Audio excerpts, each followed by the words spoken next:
no íconezinho abaixo, na barra. Aê! Aê, doutor Rafael. Felicidade em vê-lo aqui. Deixa eu fechar aqui o áudio. Pronto, do computador. Esses pequenos detalhes, né, do começo. Pequenos detalhes do começo, mas é assim mesmo. Toda caminhada, como dizia o poeta, começa com o primeiro passo, né? Toda caminhada começa com o primeiro passo e eu acho que nós estamos começando bem, na verdade. São 22 escritórios, não é isso, doutor Rafael? É 22 isso mesmo. escritórios em todo o A Brasil. ideia é chegar no Brasil inteiro, né? A ideia é de nós podermos atender o Brasil inteiro, com as nossas diversidades, é, com as nossas diversidades regionais, diversidades etárias, né, de idade também, né? Sim, Nós temos advogados jovens, advogados mais experientes, e eu acho que essa fusão, ela é uma fusão que traz uma força muito grande para RNA, né? Aqui são os meus cachorros, viu, Tofa? Aqui são os meus cachorros. É o Snow, que eu vou colocar aqui para ele dar um oi para vocês. E a Zurique, vem cá, Dudu. Dá um oi, pessoal. Estamos aqui com o Snow e a Zurique. Doutor os meus Rafael, gatos estão aqui já, ficaram super agitados, agora descansaram um pouquinho. o doutor Rafael é um incentivador aí de ONG animal, não é isso, Rafael? É isso mesmo, a gente faz um trabalho por fora, né, da advocacia. Para mim é um tema muito caro, muito sensível, então eu procuro sempre estar atuando nisso. Hoje mesmo vou estar lá no abrigo municipal, aqui no Rio de Janeiro, e para a gente é muito importante, para mim é muito importante esse tema. Esses temas, que nós fazemos extra advocacia, eu acho que nos preenche é, de uma maneira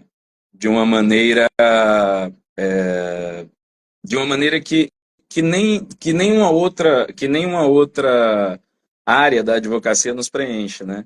Porque acaba nos dando um sentido, né, para a vida. Com certeza, com certeza. Para mim é um tema que eu pretendo levar para a vida inteira.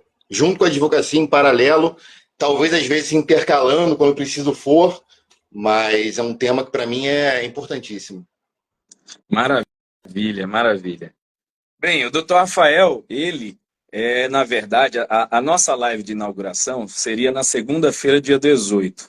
E aí, conversando com o doutor Rafael, ele disse: Jorge, sexta-feira é dia do consumidor. Sexta-feira é dia do consumidor. Não é interessante a gente fazer algo? Então vamos fazer uma live de esquenta, um pré-aquecimento, e a gente acaba anunciando a live de segunda, que é com a doutora Paula, lá de São Paulo, né?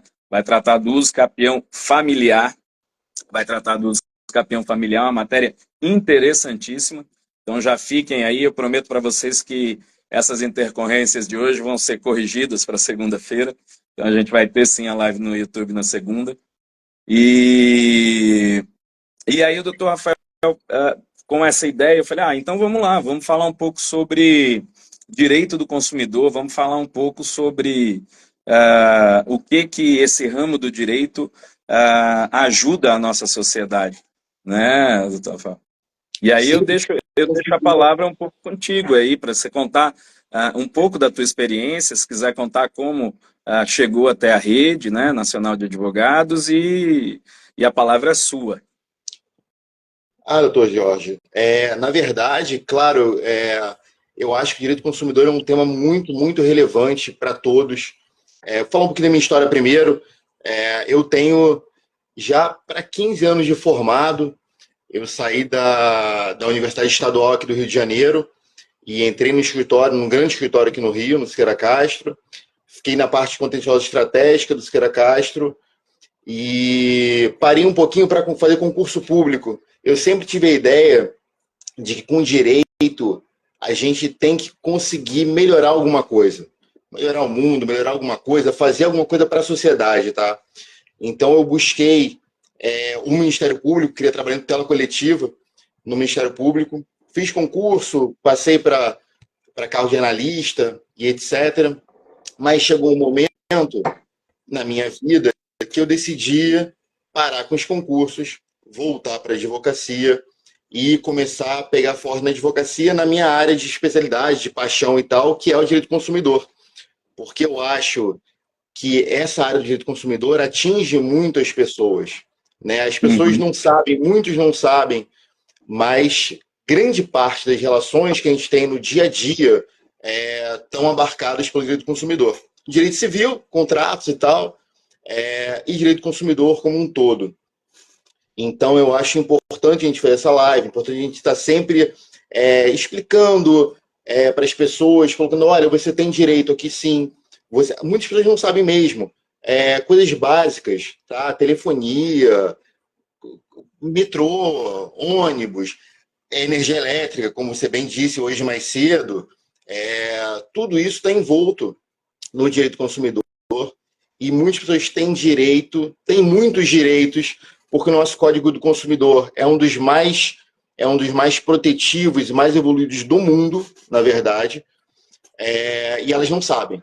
Então, eu acho legal a gente fazer essa live no dia de hoje, em homenagem ao Dia do Consumidor, para trazer um pouquinho, mostrar para os consumidores todos os direitos que ele tem, ou alguns dos direitos que eles têm, e fomentar que eles busquem mais essas informações.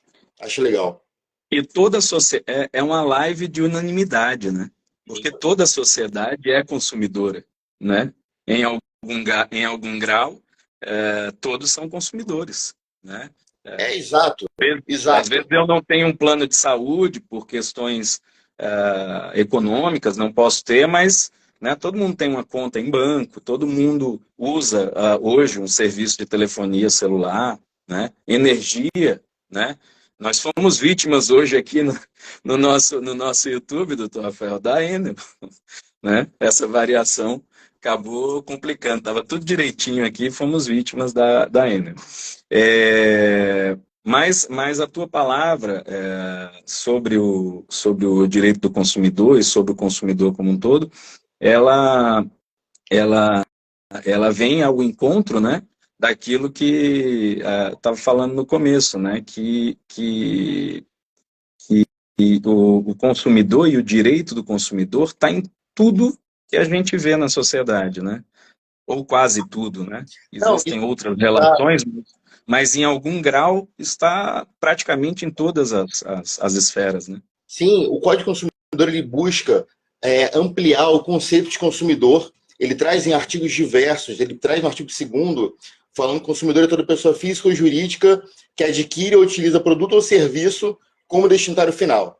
Mas o STJ já teve oportunidade de alargar esse conceito, ou para também trazer pequenos comerciantes, por exemplo, que compram de grandes empresas um seu Zé do bar. Se ele compra da Aham. Coca-Cola, por exemplo, ele vai ter uma hipossuficiência financeira em relação à Coca-Cola, vai ter vulnerabilidade em certo grau. O Então, mesmo grande, que. a grande questão é essa, né? Vulnerabilidade. Eu acho que aí é a palavra-chave, né? Exato, a vulnerabilidade é um pressuposto que a lei coloca para todo consumidor. Todo consumidor é presumidamente vulnerável em relação ao fornecedor. E por isso a lei é tão protetiva, tá? Ligada à vulnerabilidade tem hipossuficiência, que ela pode ser técnica, pode ser financeira. Vamos lá, hipossuficiência técnica, tá? Se eu compro um carro na concessionária e meu carro dá problema, eu muitas vezes, como consumidor, não sei qual é o problema, não tenho essa expertise em relação ao veículo. A concessionária tem. Então, a hipossuficiência técnica aí é evidente. A hipossuficiência financeira, muitas vezes, grande parte das vezes, é evidente. Entre a Uhum. Coca-Cola e o seu Zé do bar, a Coca-Cola tem muito mais potência financeira. Então, ainda que ele não encerre o ciclo lucrativo desse bem, que ele não seja destinatário final do bem, que ele revenda para os clientes dele, ele pode ser colocado pelo STJ como consumidor. Além disso, a própria lei também traz como consumidor equiparado todas as pessoas que são alcançadas de qualquer forma por práticas comerciais ou por eventos danosos. Digamos, eu estou passando na rua, eu sou um transeunte e eu estou passando por um restaurante, a cozinha explode, algo assim, e eu sou atingido, tá? Mesmo que eu não esteja comendo no restaurante. Eu, a Sim. partir daquele momento, sou consumidor por equiparação em relação ao restaurante. E eu posso ir à justiça e buscar meus direitos baseado no Código do Consumidor em Uhum. relação ao restaurante. Então, a própria lei traz um conceito bem amplo. Ela amplia esse conceito de consumidor para permitir que as pessoas que sejam de qualquer forma alcançadas por qualquer prática comercial, um comercial na televisão, um comercial no Instagram ou algo assim, que elas possam buscar seus direitos como consumidoras, tá? Poucos são os ramos que não são alcançados pelo Código do Consumidor e quando acontece é porque tem lei específica regendo. Por exemplo, a relação cliente-advogado. Existe alguma controvérsia, mas a gente, como advogado, a gente defende essa pauta, e é a pauta que prevalece, que não se aplica o CDC na relação cliente-advogado. Por quê? Porque tem a Lei 8906, que rege nossa relação. O mesmo acontece com relações trabalhistas. Né? Quando é uma relação trabalhista, o CDC não vai atuar. Por quê? Porque é a CLT que vai reger. Mas uma Uhum. coisa muito interessante em relação O a serviços princípio, públicos. princípio da especificidade, né? Aquelas Exatamente. antinomínias legais, né? Lá eu sei que tem gente aqui que não é do direito, mas antinomínias nada mais é do que é, a aparência de que as leis conflitam. Isso. Na verdade, o sistema jurídico, né, ele é perfeito. Elas não conflitam porque existem formas de se solucionar essas antinomínias. Quando duas leis conflitam, você vai para o princípio da especialidade, e aí nas relações de trabalho, por exemplo, existe a CLT, que inclusive ela também vai garantir que a vulnerabilidade do trabalhador perante o empregador também seja observada no processo, né? Agora, a grande vantagem do CDC, quando traz esse princípio da vulnerabilidade, o atendimento a esse princípio da vulnerabilidade dentro dos processos, né? Quando você tem que ajuizar uma ação, né? A gente sempre aconselha, e eu acho que isso é uma matriz, que quando se pode resolver extrajudicialmente é melhor, né? A gente vem aqui de cartório aí, trazendo aqui um pouco para o imobiliário e tal, a gente sempre procura levar a solução extrajudicial. Mas quando não é possível, você tem que fazer valer seus direitos na justiça, né? E aí, no caso do direito do consumidor, a importância do CDC para o processo é enorme, né? Que ela garante uma série de, eu não vou nem dizer benefícios, porque não são benefícios, é a tentativa de você equilibrar a relação, né? A Exato. tentativa da balança da justiça fazer aquele que é hipossuficiente, aquela grande empresa, como você bem falava na sua fala, e tem poder, seja técnico, seja financeiro, ou outro que venha a seguir, ela não esmague aquele hipossuficiente na relação processual, porque ela vai ter lá recursos financeiros para pagar os melhores advogados, né? E como você falava, né? O Zé do Bar lá que está fazendo o seu trabalho honesto e tal, às vezes é prejudicado pela grande empresa e não pode também arcar com grandes honorários, grandes bancas de advocacia. Então, o CDC ele vem equalizar essa relação, equilibrar essa relação, né? Uma das coisas é a inversão do ônus da prova, né, doutor Rafael? Eu queria que você falasse um pouquinho o que é isso para o público que não é do direito e está aqui, né? Você que está aqui na nossa live, estamos com 26 pessoas e é só a nossa primeira live, nós vamos atingir lá. Eu gosto muito das lives do professor Salomão, às 6h37, fica aqui um abraço, o meu registro e reconhecimento ao trabalho que ele faz aí uns 4 anos, mas ele dizia que começou com 10 pessoas na live, a gente já está começando com 27 agora. A gente vai chegar lá. Vai A gente vai chegar chegar lá. lá, vai chegar lá. Mas eu queria que você falasse um pouco da inversão do ônus da prova e outros pontos de equilíbrio que o CDC traz, né? Doutor Jorge, eu ia até falar sobre isso realmente. Um dos pilares processuais, tá? A gente, como advogado, a gente trata muito da parte processual, acho que não cabe trazer muito aqui, mas a inversão do ônus da prova é uma questão muito importante, porque muitas pessoas também não têm esse conhecimento. O CDC, ele traz a inversão do ônus da prova, tanto opiniúdices, quer dizer, o juiz determina a inversão, como opilés, a própria lei determina a inversão. E o caso mais comum é a inversão opioide, está lá no artigo 6º, inciso 8º, salvo engano.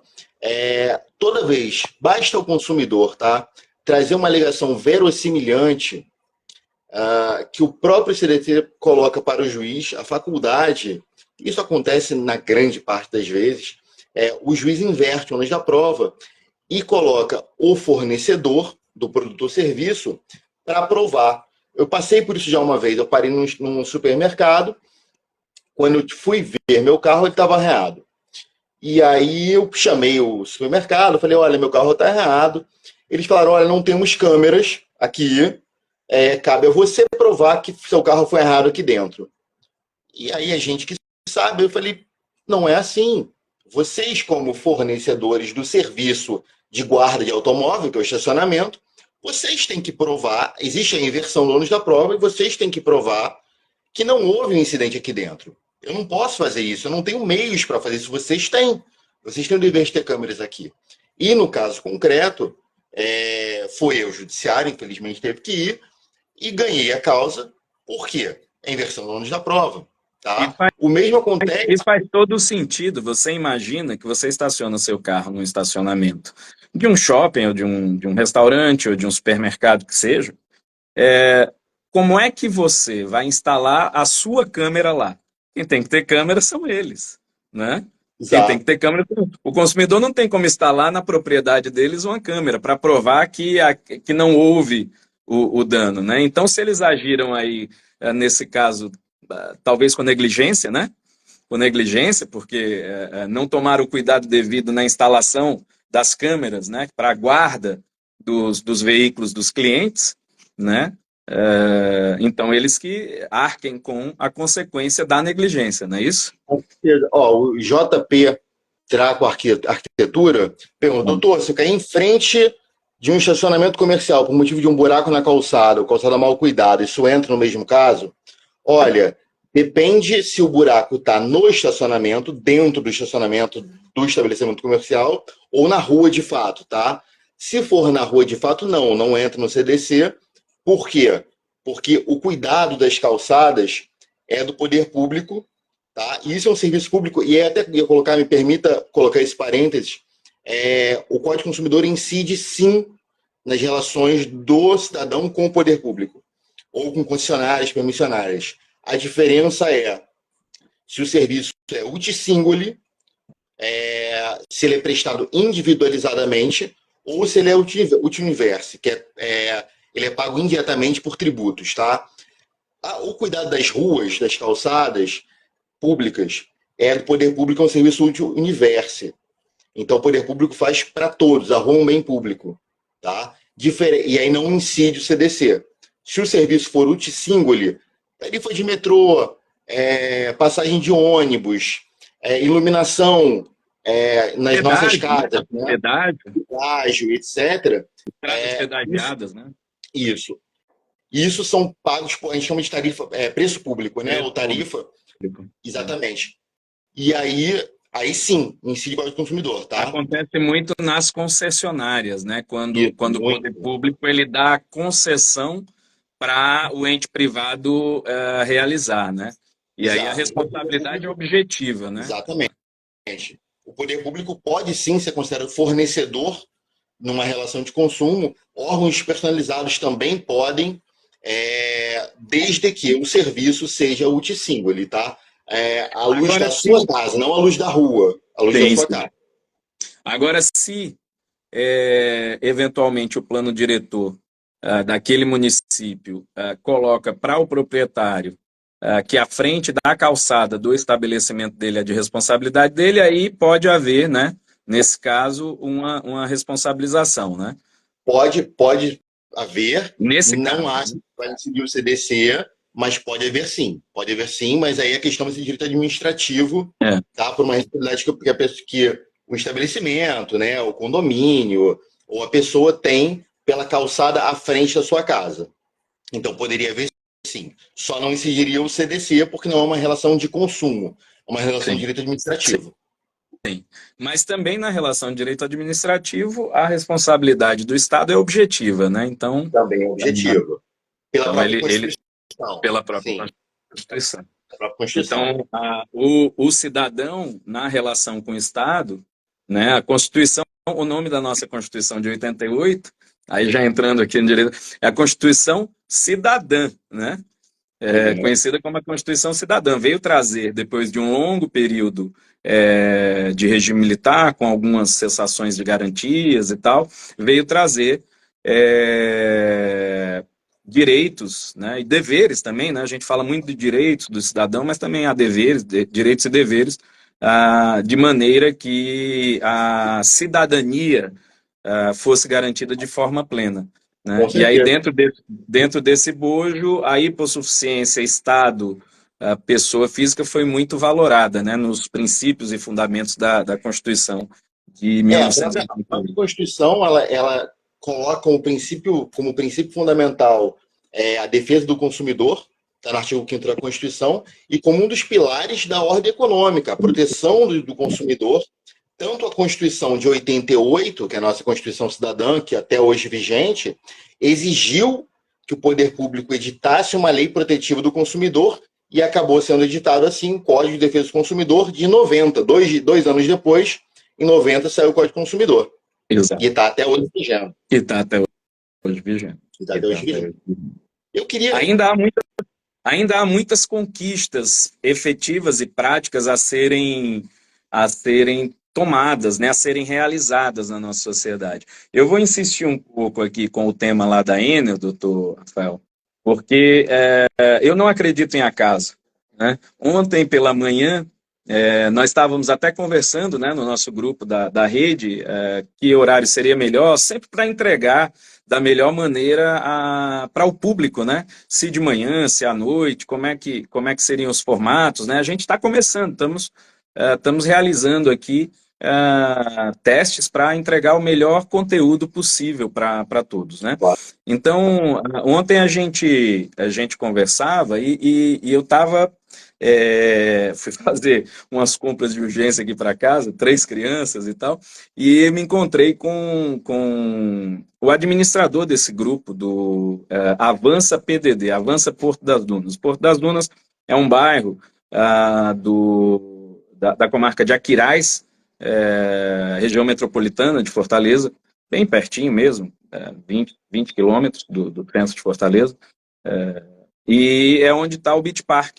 Né? Então, é uma área de muitos hotéis, de muito turismo, né? Que gera emprego, que gera renda, que, enfim.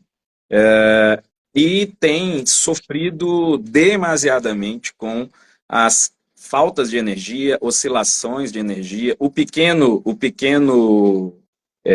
empresário, né? O Zé lá do bar, sabe? Ele tem perdido freezer, mercadoria, porque oscila, queima, ele não tem dinheiro para comprar um freezer, ele não tem esse poder econômico, né, de estar substituindo. E assim, eu que também tô aqui, já tive oscilação, já perdi computador, televisão e tal, e isso tem se repetido há muitos e muitos meses, anos até. É objeto de uma CPI aqui, né, no estado, e, enfim, essa relação da Enel com o consumidor, doutor Rafael, o que você teria para... Né? Eles, inclusive, vão fazer um movimento, se não me engano, amanhã, uma passeata de protesto, né, organizada, ordeira, né, que fique bem claro. Eu o conheci ontem, mas me pareceu uma pessoa muito sensata. Deixo aqui meu abraço para todos lá do Avança PDD. E ele me perguntava, Jorge, a gente está querendo fazer uma ação coletiva contra a Enel. Isso é possível? Como é que seria possível? O CDC, ele estaria dentro dessa relação? Fala um pouquinho especificamente desse problema pontual, né? Para a gente sair um pouco da teoria e ir para um problema que está acontecendo, né? Que vem acontecendo de longa data. E assim, eles são muito organizados. Eles têm um aparelho que mostra a variação da energia, com vídeo, com ata notarial e tal. Ele estava me explicando todo, sabe? Então, assim, eles vêm se preparando há muito tempo, demonstrando essa continuidade na má prestação de serviço. Então, fala um pouquinho para a gente como é que o CDC iria atuar, como é que a legislação específica do consumidor ia atuar nessa relação da concessionária de energia com os clientes, né? Você vê, doutor, eles inclusive estão fazendo prova, eles nem precisariam, se fosse o caso, porque haveria inversão do ônus da prova, mas eles são tão precavidos que estão fazendo prova idônea, prova cabal, para poder responsabilizar a empresa. Claro que o CDC incide aí, um dos princípios básicos colocados pelo CDC, pelo Código do Consumidor, que a gente chama carinhosamente CDC, no artigo 6º, é a adequada prestação de serviços públicos. E isso se insere perfeitamente nesse caso. A Enel, aqui no Rio, eu falo do Rio de Janeiro, aqui no Rio é outra empresa, mas a Enel, ela tem o dever de prestar de forma idônea o serviço de iluminação pública, ela como concessionária. Uma vez que não presta, ela se responsabiliza. Só não se responsabilizaria se provasse, primeiro, que o defeito não existe, que não é o caso, ou que decorreu de mau uso do serviço, ou seja, que a culpa seria exclusiva do consumidor, ou de terceiro. Uhum. Tirando essas hipóteses, ela é sim responsável. Ela é sim responsável. E a questão que você falou da ação coletiva, né? O CDC prevê, e é um dos pilares, quando a gente estuda tutela coletiva, ele permite sim que essa demanda seja instaurada em litisconsórcio, caso litisconsórcio, numa pluricidade de autores. Eles podem se juntar e entrar com a demanda. Isso não seria uma demanda coletiva, seria uma demanda individual plurima, ou por uma associação representando os autores, permite que seria uma ação coletiva. Tá? É um direito ali, meta-individual, que a gente chama, um direito coletivo. Então, os condomínios da região podem entrar também representando seus condôminos? Sim. Eu acho que aí seria o caso só no caso de não haver uma associação formal. Eu não sei se há, né? Como eu te disse, eu conheci ontem, né?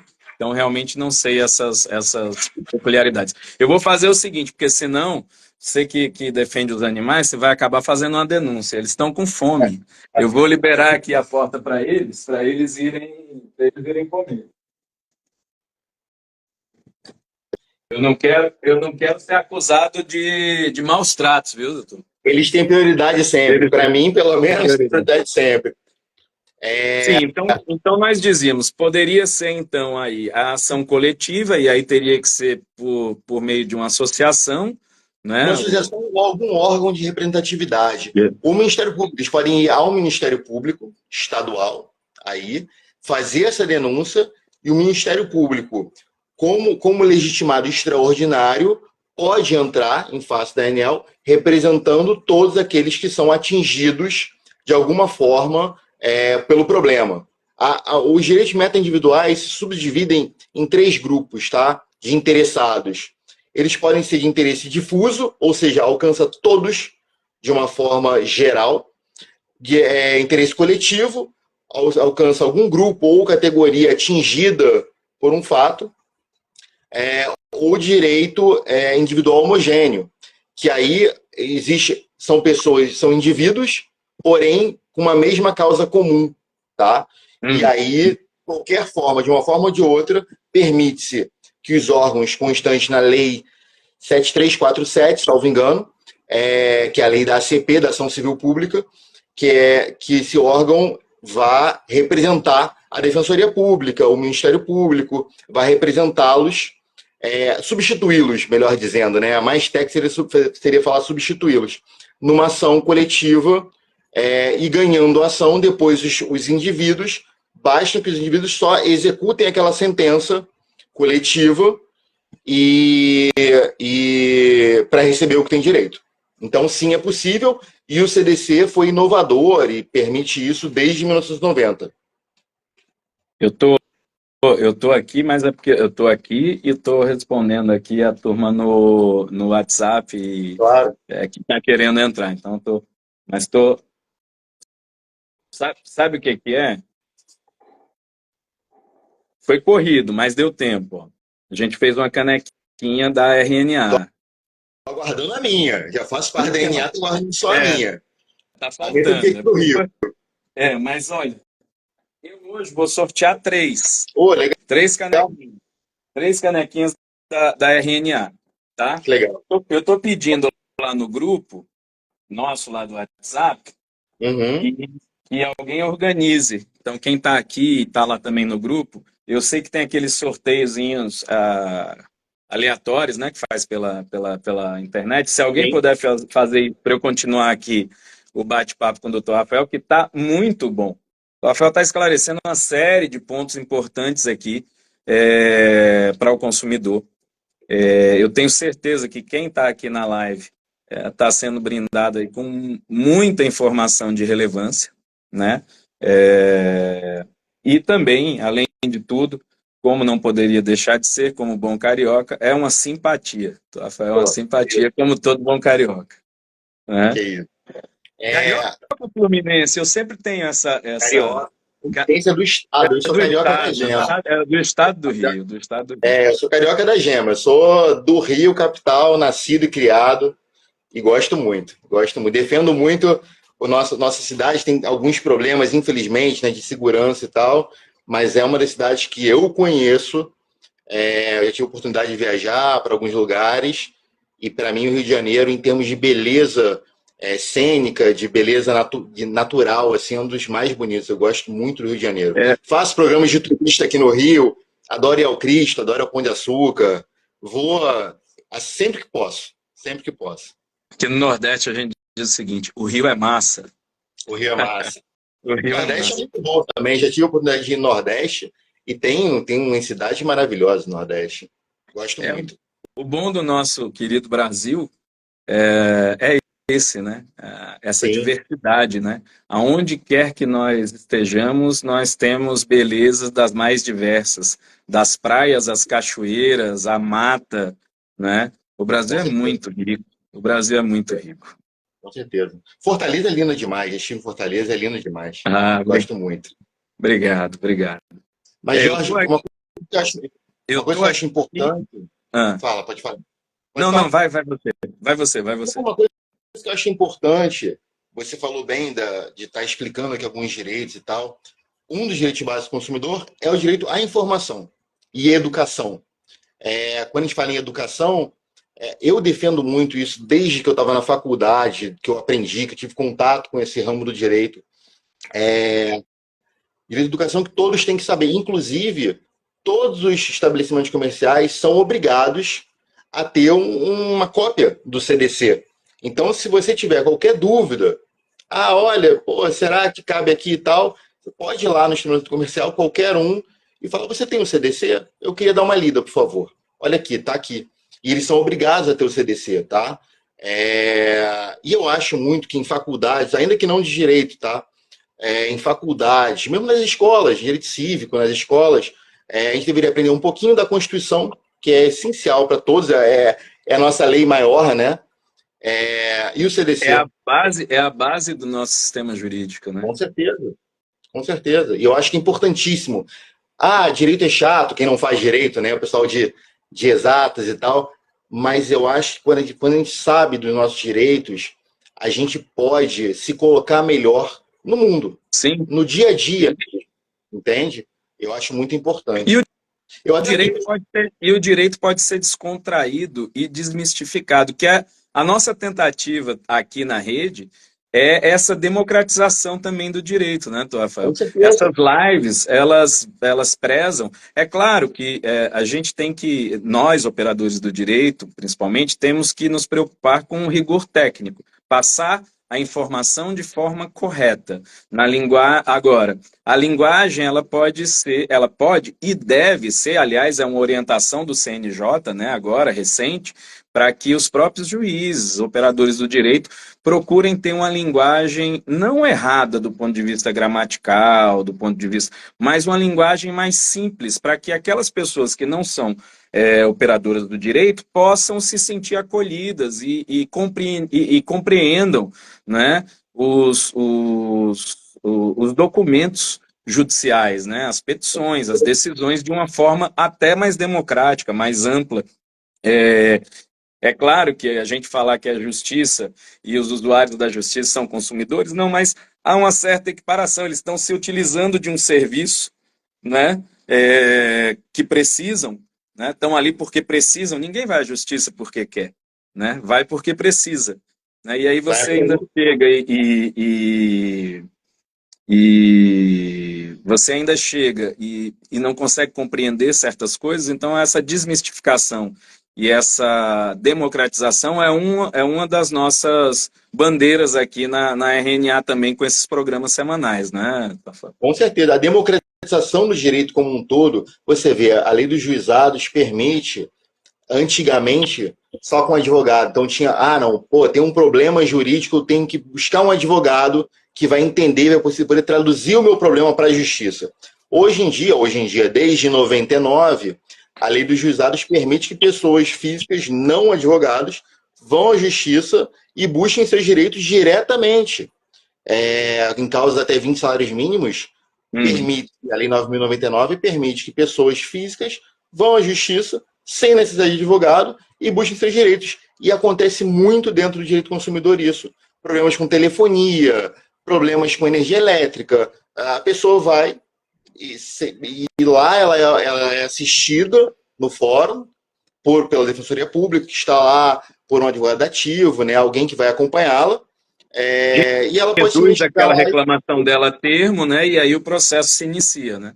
Exatamente, isso é muito importante.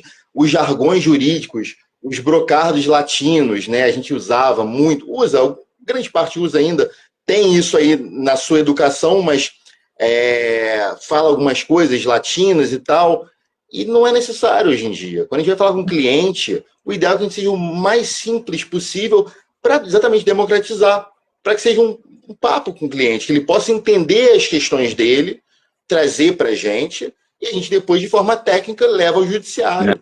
Entendeu? Eu acho isso uma grande iniciativa que já vem de algum tempo e cada vez mais está alcançando. Como o doutor bem disse, o CNJ agora determinou que a linguagem seja simples. Porque o acesso à justiça é um direito básico, não só do consumidor, mas de todas as pessoas, está na Constituição. É um direito constitucional, é isso que eu ia dizer, né? O acesso à justiça é um direito constitucional. Exatamente. Exatamente. E o acesso passa pela linguagem. Eu gosto muito do bordão que diz, olha, a responsabilidade de ser entendido não é de quem está escutando, é de quem está passando a mensagem. Exato. Né? Então, com certeza. Você que está passando a mensagem, procure ser simples. Você vai prezar pela acuidade técnica, né, de você informar tecnicamente de forma correta, mas não precisa dourar a pílula, como a gente fala.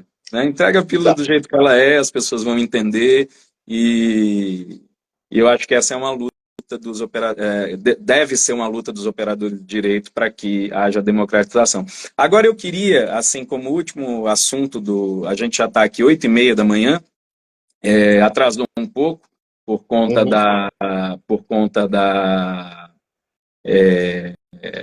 do problema técnico que tivemos, mas eu queria falar um pouco sobre o consumidor nas relações de saúde, com os planos de saúde. Né? É um tipo de ação que a gente tem aqui no escritório. A doutora Aline, que também é da rede, também é cearense, a doutora Aline Souza, ela também é especialista, né? Para quem não sabe, eu tenho um filho autista, né? Então, assim, eu senti na pele o que é advogado e senti na pele essa negativa do plano de saúde. E essa negativa vem não só para os nossos filhos ou para pessoas de uma faixa etária, né, que não são idosos, mas também para os idosos, enfim.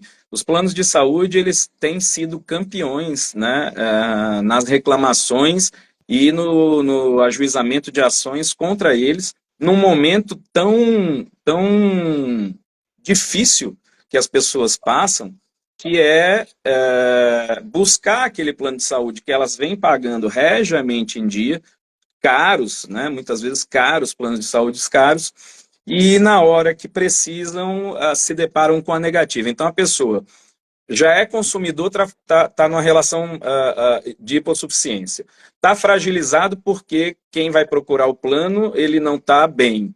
Ou a saúde mental está abalada, ou a saúde física, ou até uma doença com risco de morte, né? Sim. E que precisa de uma cirurgia, precisa de um procedimento, precisa, enfim, de um tratamento. E aí o plano de saúde vai e nega esse tratamento. Isso tem acontecido assim aos montes, todos os dias, no Brasil todo. Isso é muito sério, né, doutor Rafael? Isso é muito sério, doutor. É, e é uma parte muito sensível, eu acho, porque realmente toca na vida das pessoas, né? Toca na saúde das pessoas, como o doutor bem colocou, um momento de fragilidade, em que o plano de saúde, enquanto prestador de serviço, um serviço essencial, ele deveria ter um pouco mais de cuidado. Eu também estou ingressando nesse nicho da saúde, eu acho um nicho relevantíssimo. A gente tem até uma live programada para o mês que vem, a gente vai chegar nisso, Isso. em que eu vou falar especificamente do direito consumidor e do relacionamento cliente-plano de saúde, tá? Eu acho que dois campos que são muito importantes aí é o direito bancário e o direito plano de saúde, direito médico. O Código do Consumidor se insere nos dois, tá? Tanto em Uhum. golpe, TIPIX, etc., como o direito médico. A relação cliente-médico, cliente-plano de saúde, o CDC vai intervir aí, tá? A responsabilidade do plano de saúde, inclusive, é objetiva. Quando a gente fala em responsabilidade objetiva, o que é isso? É a aferição da culpa, negligência, imprudência ou imperícia do fornecedor, isso é dispensado. Em relação ao médico, pessoa física, profissional autônomo, se exige, a lei exige, que haja a prova da culpa. Tá? A obrigação do médico, via de regra, é de meio, salvo em cirurgias eletivas e tal, que é de resultado. No entanto, é de meio. O plano de saúde, o hospital, a clínica, a responsabilidade deles não demanda que você prove a culpa.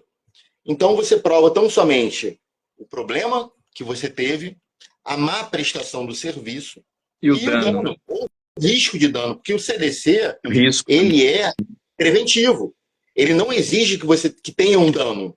Basta que você tenha um risco de dano, você já pode buscar os seus direitos em relação ao prestador. Então, nesse caso que o doutor falou, que é muito sensível, a negativa de um tratamento qualquer, a pessoa está em risco. Muitas vezes está em risco de morte. Então, isso é essencial. E os juízes, você pode, o judiciário, buscar uma liminar e tal, para conseguir que aquela negativa seja superada, para que você consiga o tratamento, consiga o medicamento, um medicamento de alto custo, por exemplo, Uhum. consiga a internação, consiga qualquer coisa que você precisa para garantir o direito à vida do consumidor, que é um dos princípios basilares, tanto na Constituição Federal como no Código do Consumidor. A vida é um princípio básico do consumidor e ela tem que ser protegida. Tanto por isso, não pode haver corte de energia, por exemplo. Se eu tenho um home care em casa e eu estou inadimplente, eu posso pleitear que não haja o corte de luz na minha casa, porque tem ali uma vida que pode estar em risco se cortar a luz da minha casa. O mesmo com o plano de saúde. O plano de saúde tem o dever de garantir a vida, de prestar o serviço de forma idônea, e as negativas contratuais, muitas vezes as cláusulas contratuais que estão estipuladas são abusivas. E quando uma cláusula contratual, e isso é uma coisa muito importante que as pessoas não sabem, qualquer cláusula contratual Às vezes, abusiva. só te interrompendo, às vezes a pessoa acha que porque está no contrato ela não tem o direito, né? Eu acho É que o é que isso que você vai explicar agora, né? todos os prestadores falam: olha, você assinou o contrato, tem a cláusula aqui. Mas uma cláusula, quando é abusiva, e o CDC coloca no artigo 51 as cláusulas abusivas, é legal todo mundo ler, qualquer pessoa ir lá no CDC, ler 8.078 e ler no artigo 51 as cláusulas abusivas. Qualquer cláusula abusiva, ela é nula de plano direito. Então, não importa que você tenha assinado o contrato, que a cláusula esteja no contrato, ela é nula de plano direito. Ela é como se não estivesse lá, entende? Então, nesse ponto, tem nos contratos de plano de saúde, muitas vezes, cláusulas abusivas. A própria cláusula de carência já foi muito objeto de discussão, de análise. Qual seria a carência? Poderia colocar uma carência? Se você assina um contrato com o plano de saúde hoje e semana que vem você tem uma doença, ele pode negar, falar, olha, você está na carência, você não poderia fazer? Isso é muito discutível. Isso é muito discutível. Então eu acho que os planos de saúde têm o dever de atuar de forma mais humana até. Humana. Porque nesse ponto a gente não visa lucro. E o plano, claro, ele visa o lucro quando ele faz o contrato com o cliente. Mas nessa hora a gente não pode pensar em lucro, em dinheiro, porque a gente está pensando em vida. E a vida vem, com certeza, muito antes do lucro. A livre concorrência e a vida são, né, você tem lá princípios, né, da nossa sociedade, né? Agora, eu acho que não tem margem para dúvida de que a vida ela é um princípio mais superior. importante, superior do que a livre concorrência, ou enfim, a livre iniciativa, ou o pacta, a gente não quer complicar, mas eu vou falar o latim e vou explicar o que é. É o pacta sunt servandi, né, que é o respeito àquilo que foi contratado, né? Aquilo que foi contratado tem que ser respeitado, e tem mesmo, mas existem as exceções. Existem as exceções quando há abusividade, como bem pontuou o doutor Rafael. E no caso dos planos de saúde, o STJ, ele já sedimentou o entendimento, entendimento pacificado, de que o plano de saúde pode, na hora de contratar, é excluir a doença. Então, ele pode colocar no contrato que ele não cobre a doença X. Por exemplo, eu não cubro câncer no contrato do plano de saúde. Isso o plano pode fazer na hora de contratar. O que ele não pode fazer é, estando lá no rol de doenças que ele cobre, ele excluir esse ou aquele tratamento. Um exemplo que, inclusive, a gente faz muito aqui no escritório é a cirurgia a negativa para a cirurgia robótica do câncer de próstata, né? Nós homens, com o passar da idade, todos estamos sujeitos a passar por isso. E a tecnologia, ela vem para ajudar a vida do ser humano. Então, da mesma forma que hoje nós conseguimos fazer reuniões assim, a tecnologia na área médica, ela caminha a passos largos, né?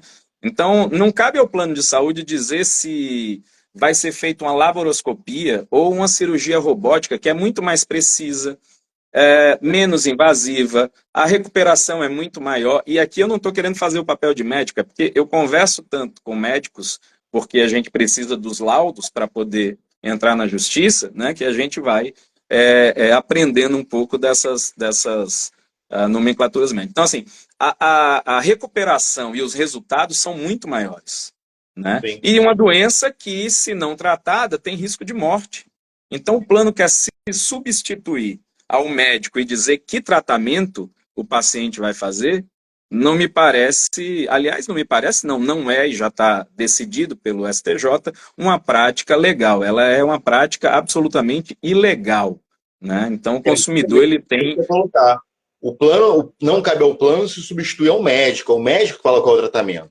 O plano arca com cuidado da doença. Qual é a doença que está dentro do contrato ou não, né? Exato. Depois que ele assinou e disse, essa doença aqui está coberta pelo contrato, ele tem que arcar com o tratamento que o médico passar, não é? Com certeza. Isso acontece muito em autismo, é um nicho que muitos colegas trabalham até na nossa RNA,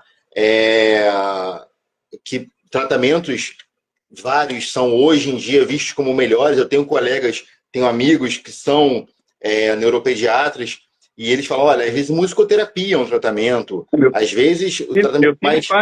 Exato. Meu filho faz musicoterapia que foi garantido através de uma tutela antecipada de urgência, depois confirmada pela sentença e pelo acórdão na apelação, e eles apelam, viu? Eles fazem você ir até o tribunal. Ou seja, Absurdo. isso já está decidido pelo STJ, mas caso a caso, a sorte é que eu sou advogado, né? Então, mas imagina quem não é, tem que ter todo esse custo, além da chateação,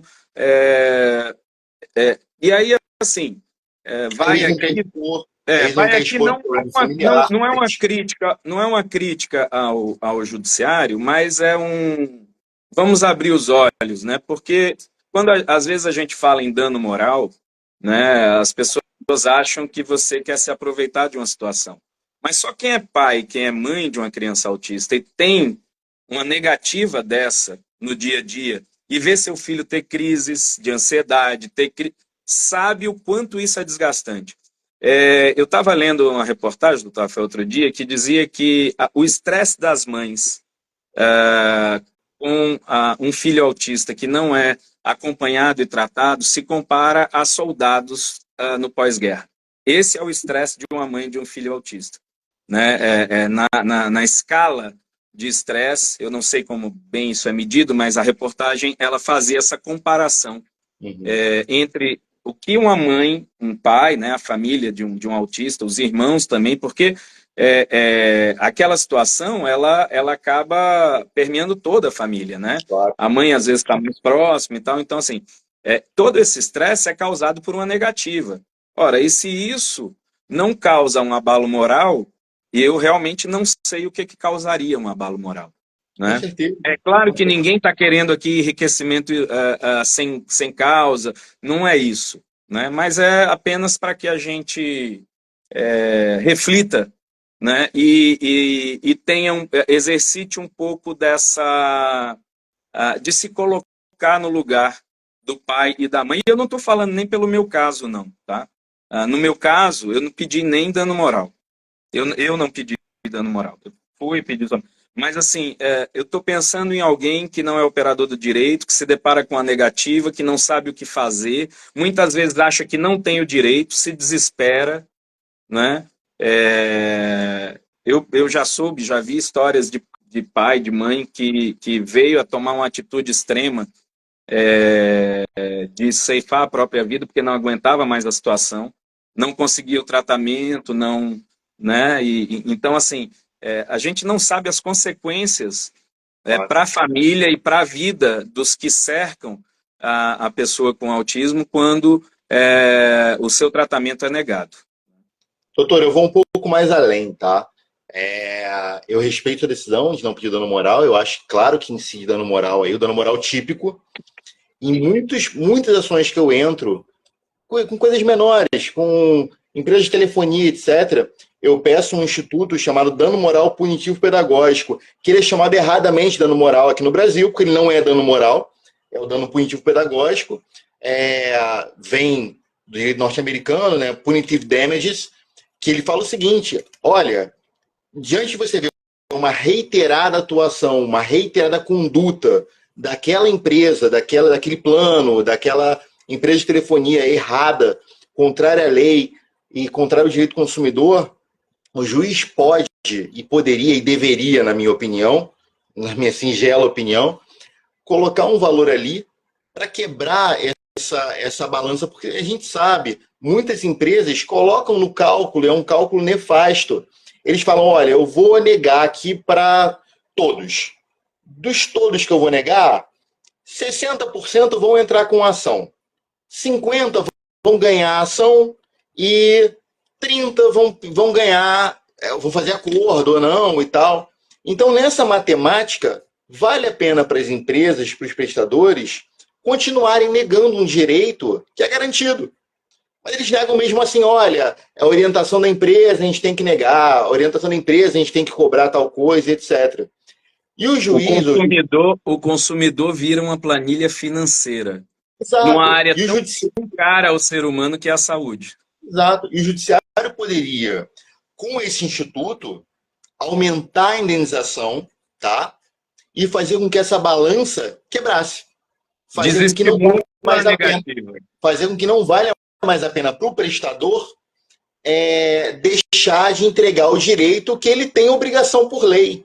Entende? Então, grande parte das ações que eu entro, várias ações, eu falo, olha, isso é reiterado, isso é contra a lei, isso já é reconhecido pelo STJ, pelo STF, e eles continuam negando, isso é reiterado. Então, seu juiz, por favor, vamos quebrar essa balança, vamos dar uma inição, desculpa o termo, vamos dar uma porrada neles.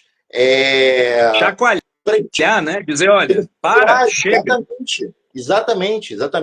E eu brincava que se eu passasse no concurso para juiz, eu tomaria isso como cerne da minha atuação para conseguir modificar. É o que eu disse no começo, o direito pode ser uma via de mutação social, de mudança de como estão as coisas colocadas hoje em dia, entendeu? E deveria ser. Então, é uma coisa que eu defendo, um dia eu consigo. Mas eu acho que os caminhos de Deus para você foram outros, porque sua atuação vai ser mais ampla. O juiz ele está restrito a uma vara.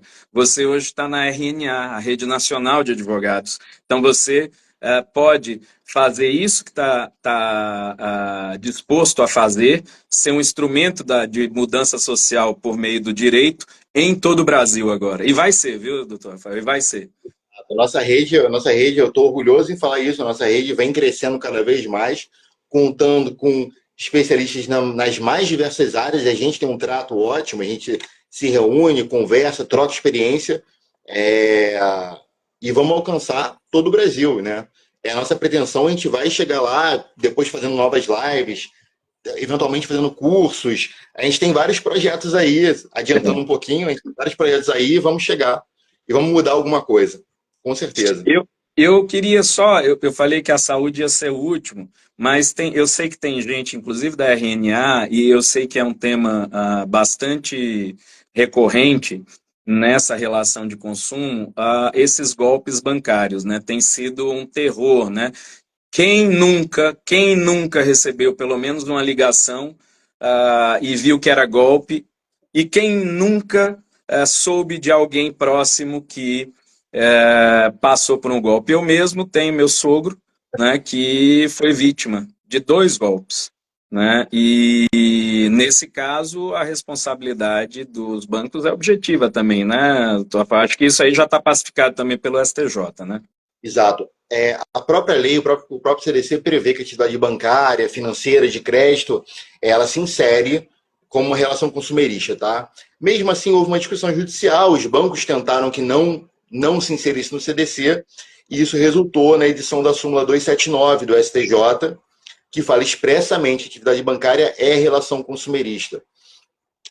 Então, os bancos, e a partir de sendo um fornecedor de serviços bancários, o banco responde objetivamente, ou seja, sem precisar provar a culpa do banco. Isso não precisa ser discutido.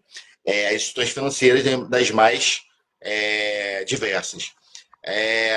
Tendo isso como pressuposto, é uma relação de consumo, se aplicam todos os princípios. Uma atividade abusiva, por exemplo, é proibida. O envio, isso acontece muito, o envio não autorizado, não requisitado de cartão de crédito para casa do consumidor. Isso acontece muito. Já houve decisão de que isso aí geraria dano moral em ré ipsa, quer dizer, o dano moral basta o envio não autorizado que isso já geraria dano moral. Negativação de nome e coisas assim. O golpe do Pix é uma coisa que hoje está muito em voga, acontece muito, e muitos bancos procuram falar, olha, eu não tenho nada a ver com isso. Houve um estelionato, ligaram para sua casa, não foi o banco, e você passou o dinheiro. Nós só intermediamos essa relação, mas não houve nenhuma participação ativa do banco, tá? O problema, me parece, é que quando esses estelionatários ligam, eles ligam com todos os dados do correntista. E aí, inclusive, uma questão criminal, né? Eu não sei se o doutor Alan, que é o nosso criminalista da rede, aliás, um excelente criminalista lá de Ribeirão Preto, São Paulo, aí, pertinho do Rio, o doutor Alan, inclusive, fica aqui o nosso abraço. Doutor Alan, membro da RNA, mudou o voto do ministro Rogério Schietti, acho que 2 semanas, né? E, inclusive, citado pelo ministro como uma excelente sustentação oral, que fez o ministro, nas palavras do próprio ministro, mudar a minuta de voto que ele tinha encaminhado né, lá no STJ. Então, essa conduta, inclusive, enseja responsabilização criminal, né? Você tem aí a LGPD, né, a Lei de Proteção de Dados, e os bancos, me parece não, os bancos têm desrespeitado reiteradamente a legislação de proteção de dados. Nós temos a doutora Camila Catanho, que é especialista também na rede nacional de advogados, na lei de LGPD. Ela é advogada e cursa faculdade de informação, tecnologia, então ela tem a visão multidisciplinar disso, né? Uma das lives que a gente vai fazer com ela, mas os bancos têm desrespeitado e vazado os dados do cliente, porque quando você recebe a ligação, ele sabe de tudo, sabe até o saldo da sua conta. Exatamente. É uma coisa de, Tem algum assim, né? tipo de acesso que não poderia ser dado, né? Você não tem dados sensíveis ali.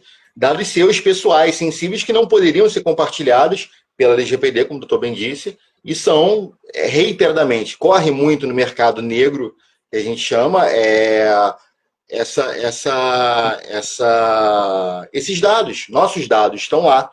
E todos nós, infelizmente, temos dados lá. Infelizmente. Então, o Banco Central trouxe um procedimento para essa questão do golpe Pix, que é muito interessante, que é o MED. E você pode entrar no Banco Central, informar, notificar sobre o golpe sofrido, dar os dados, isso vai ser aferido. Se for confirmado, a instituição bancária, sua instituição bancária, da onde saiu o seu dinheiro, terá sim o dever de repor esse dinheiro. Ela não pode alegar que ela não teve atuação ativa, etc., até porque a responsabilidade é objetiva, então ela terá o dever de repor o dinheiro. E isso é uma questão interessantíssima, muitas pessoas não sabem, eu mesmo não sabia, tá, do MED até um mês, 2 meses atrás, é uma questão relativamente recente. E para todos que sofrem esse tipo de golpe, busquem uma assessoria, busquem conhecer mais sobre seus direitos, busquem seu advogado, que ele vai lhes colocar que isso aí é uma questão relevante e você tem direito de receber de volta o seu dinheiro. Essa sua fala de procurar um advogado é muito importante, porque às vezes eu me deparo, a gente trabalha com algumas ações aqui também. O nosso carro-chefe aqui no escritório são as ações imobiliárias, né? Como a gente já conversou aqui no meu. Mas a rede tem toda uma gama de advogados, então a gente, em parceria, atende praticamente todas as áreas do direito. Mas o nosso aqui da Falcão Pinheiro é o imobiliário. Por questões pessoais, eu acabei entrando no consumidor, no direito à saúde e o direito bancário, né? E o que eu percebo nessa parte do direito bancário é que as pessoas chegam até, às vezes, envergonhadas porque levaram o golpe, achando que não, né, são culpadas, ou seja, você às vezes tem que atuar um pouco como psicólogo, dizer, não, calma, calma, não é É isso não, você não comum tem e culpa de acontece. nada não, você teve seus dados vazados, É. né? Olha, E aí é importante essa sua choque. fala de procura um advogado, vai se orientar, não tenha vergonha, você é a relação fraca né, você é a parte fraca da relação, não é isso, Tofão? Com certeza. E você vê, a gente, advogado, né, o seu sogro, eu, advogado, eu quase sofri um golpe anteontem, porque me ligaram do Banco Itaú, ao mesmo tempo, falando, olha, vou te mandar, o Itaú vai te mandar uma mensagem, mandou mensagem pelo WhatsApp, pelo Banco Itaú, com um link, que eu tenho por pressuposto não clicar em nenhum link desconhecido, então eu falei, olha, eu não vou clicar nesse link, eu vou ligar para minha gerente. E falaram, não, foi sua gerente que mandou, foi gerente geral do Itaú, o senhor Francisco, eles são preparados. Eu, de fato, tenho conta no Itaú. E por ter esses pontos nodais, falar, olha, não clico em link, vou falar sempre com a minha gerente primeiro, isso é importantíssimo. Eu não caí no golpe, desligaram a ligação. Mas eu quase caí, era uma coisa completamente verossímil. Tinham dados, tinham o meu banco, falavam conta e etc. Você vê, qualquer um cai. É muito comum cair. É muito comum cair. E aí, voltando ao tema, sim, o banco responde, sim, pode ser trazido a responsabilidade diante de um golpe Pix como esse, que está muito comum hoje em dia, infelizmente está cada vez mais comum. E o judiciário tem se compadecido, né? Aqui fica meu reconhecimento, né? Os juízes, desembargadores, ministros têm se compadecido, até porque muitos acabam até sendo vítima também, né? Com certeza. O estelionatário, o golpe que é ocasionado pelo vazamento de dados dentro do banco, ele não escolhe pessoa, né? Não escolhe classe social, não. Ele acontece nas mais diversas classes sociais. Então, como o doutor Rafael falou, não se envergonhe se caiu no golpe, fique atento, né? Fica aqui a dica, primeiro, preventivamente fique atento, não desconfie sempre, e na dúvida não faça a operação, não clica no link,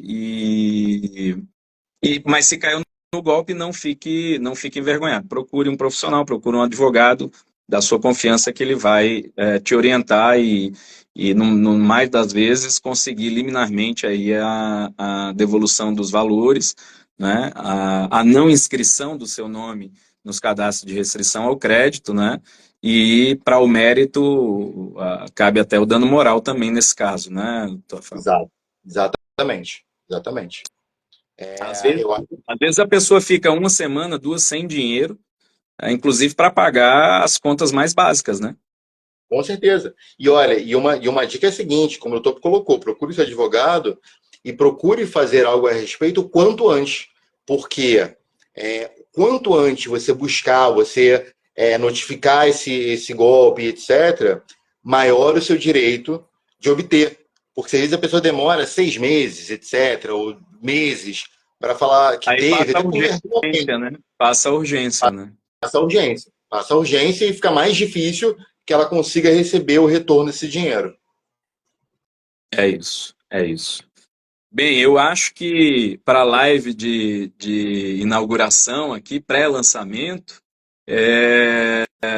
eu acho que foi maravilhoso, né? Quero agradecer aqui ao doutor Rafael os esclarecimentos, o bate-papo muito gostoso na manhã de hoje. E convidar vocês, todos que estão aqui, os amigos, parceiros, escritórios, né? Aqui se trata de informação jurídica de relevância social.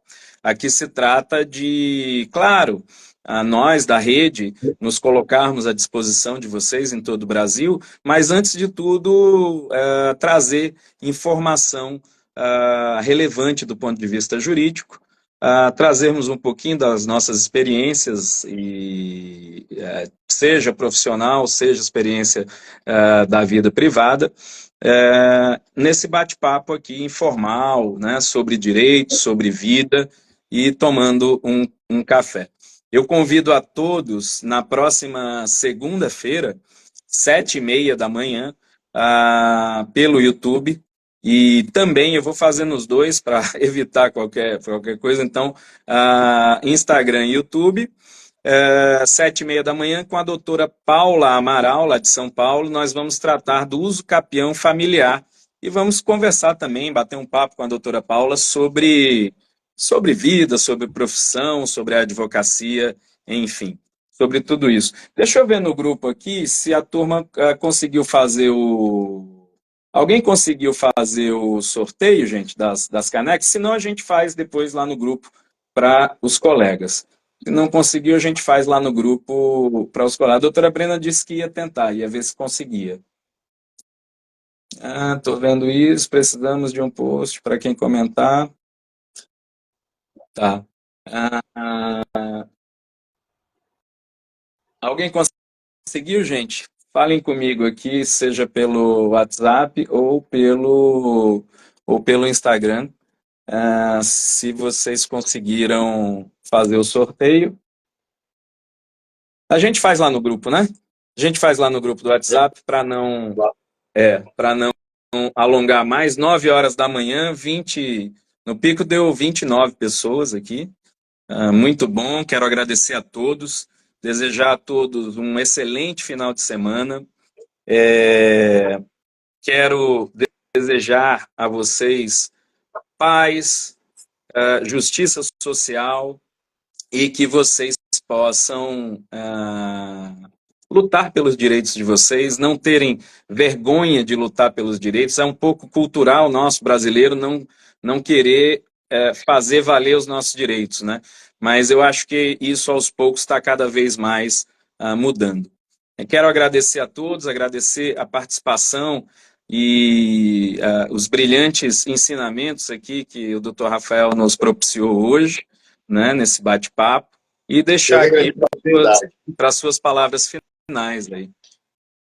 Jorge, eu agradeço a oportunidade de estar aqui, de falar um pouquinho nesse tema que eu gosto tanto, direito do consumidor, e falar que eu estou muito feliz, muito orgulhoso de participar desse projeto, que a nossa ideia é crescer cada vez mais, alcançar todo o Brasil e fazer mudanças relevantes, conseguir fazer mudanças relevantes, atender nossos clientes da forma mais ampla e da melhor forma possível. Estou muito feliz com essa primeira live. Espero que a gente tenha muitas outras aí pela frente. Vamos ter, vamos ter. E dentro daquele seu projeto de fazer do direito um meio de mudança social, esse aqui é um dos pilares, né, desse projeto, porque a informação jurídica é gratuita, né, para a população. E por isso a gente quer abranger o maior número possível de pessoas para passar essa informação jurídica. Pessoal, muito obrigado, um forte abraço. Um dia maravilhoso, um final de semana de muita paz, de muita luz para vocês. Até segunda, 7h30 com a doutora Paula Amaral. Uso capião familiar. Abraço, beijo, tchau.